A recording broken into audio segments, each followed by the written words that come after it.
Hello awesome viewers, how are you all? Welcome back to another video. Guys, in this video we are going to discuss how to fix node-env is not recognized as internal or external command. Without any further ado, let us start the video.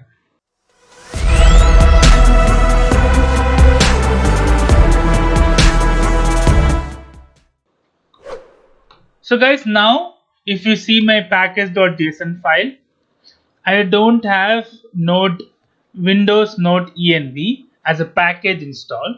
So what I'll do, I'll clear the screen, I'll write npm install -g for global win-node-env. So this is the command which I'm going to install. So the package has been installed. So now let me run npm run req. So I'm running now npm req. Hopefully that error is solved here.